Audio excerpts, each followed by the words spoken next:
सर्वप्रथम यहाँ पे मेरे हिस्से के बचे कुछ श्रोताओं को प्रणाम करती हूँ।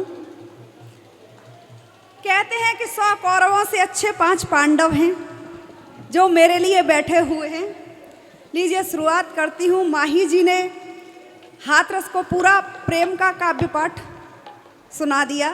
प्रेम पे बहुत सारी बातें हुई। ये हाथरस की जनता है, ये क्या है?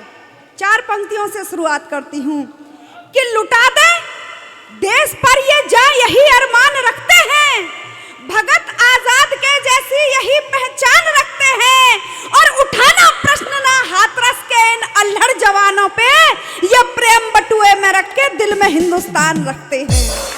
प्रेम बटुए में रख के दिल में हिंदुस्तान रखते हैं। और अपने भाइयों से कहना चाहूंगी कि मोहब्बत फूलती फलती तो फूलों के हार देती है। ये इन कवित्रियों की बातों में नहीं आ जाना तरुण भैया, कि मोहब्बत फूलती फलती तो फूलों के हार देती है। अरे बने दुश्मन तो लैला मजनू को भी मार देती है, और मोहब्बत बसती है जिस हृदय में भगत आजाद के जैसी, शहादत पे ये भारत माँ तिरंगा डाल देती है।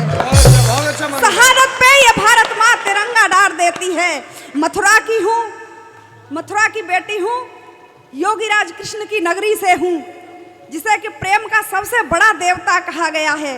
तब कहती हूँ मेरी नज़र में प्रेम जो आजकल चल रहा है, ऊलाला ऊलाला और सीला की जवानी नहीं, कि प्रेम क्या है? कि प्रेम के बिरह में मिलन की जो लौ लगे तो समुद्र पे भी पत्थर तैर जाते हैं, और प्रेम के बुलावे पे जो प्रेम से पुकार हो तो दोनों बार छछिया पे श्याम ठहर जाते हैं। और मानता नहीं है प्रेम ऊंच नीच भेदभाव, मानता नहीं है प्रेम ऊंच नीच भेदभाव, 56 भोग त्याग के विदुर घर जाते हैं। और इससे ज्यादा प्रेम की महानता बताऊं क्या मैं? सबरी के झूठे बेर श्री राम खाते हैं। बहुत अच्छे बहुत अच्छे। सबरी के झूठे बेर श्री राम खाते हैं। और प्रेमी भैया जी कि भारत की आन बान शान पे जो आंख डाली, ये हाथरस की भूमि है। नितिन भैया कि भारत की आन बान शान पे जो आंख डाली, भारतीय बेटों की जवानी जाग जाएगी, और बैरियों के रुंड मुंड लहू का बहाने फिर बांकुरों के बक्ष में भवानी जाग जाएगी।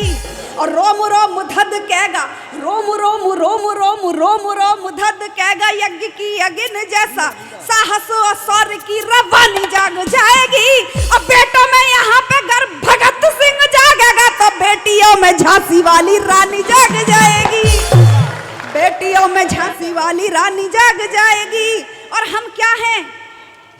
हम अतिथि देवो भव जीने वाले हैं, लेकिन हम क्या हैं कि अतिथि देवो भव पाठ ये पढ़ाया हमें, प्रेम के लिए तो निज प्राण वार देंगे हम। और नैनों की दृष्टि तनिक सी जो टेढ़ देखी सामने हो गिरे, उसको उखाड़ देंगे हम।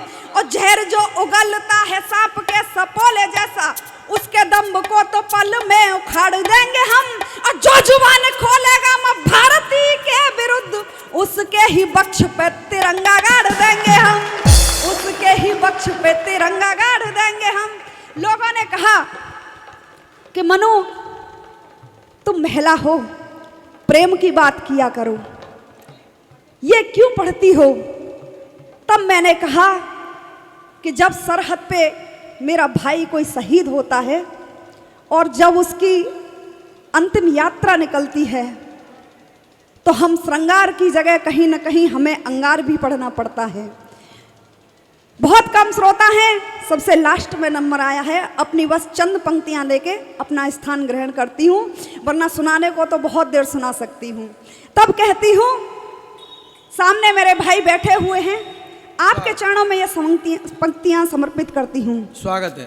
कि हाँ पता है युद्ध के परिणाम होते हैं भयंकर, हाँ पता है युद्ध के परिणाम होते हैं भयंकर, जाग जाते हैं महाकाल और जाग जाते हैं प्रलंकर, पहन गलमुंड माल को उर्मे भवानी जागती है, हाथ में खप्पर लिए शौरित ही शौरित मांगती है, रण में डटे तब बाकुरे ये रक्त से अभिषेक करते, प्यासी मां रणचंडी का ये खून से खप्पर है भरते, परिवार की मर जाती है स्वाही से सब छोटी छोटी, जब इन सैनिकों के कटते बाजू धड़की होती बोटी बोटी, तो युद्ध ना हो, युद्ध ना हो, युद्ध ना हो, हर हासिल किसे कब क्या हुआ है। युद्ध से बतलाइए हासिल किसे कब क्या हुआ है, किंतु जब दस्कंदर के हाथ से सीता हरण हो।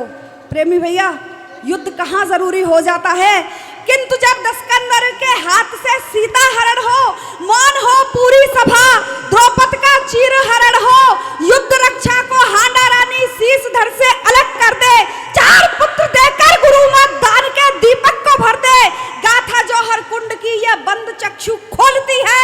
अरे 16,000 जलती क्षत्राणी आज भी उस कुंड से ये बोलती है कि पद्मिनी की अस्मिता पर आंख खिलजी डालता हो, रात ने कच्ची कली को खाब बिस्तर पालता हो, तब वहां पर रत्न सिंह का क्रुद्ध होना है जरूरी, और इन बेटियों की अस्मिता के लिए फिर युद्ध होना है जरूरी। बेटियों की अस्मिता के लिए फिर युद्ध होना है जरूरी, बेटियों की अस्मिता के लिए फिर युद्ध होना है जरूरी। धन्यवाद।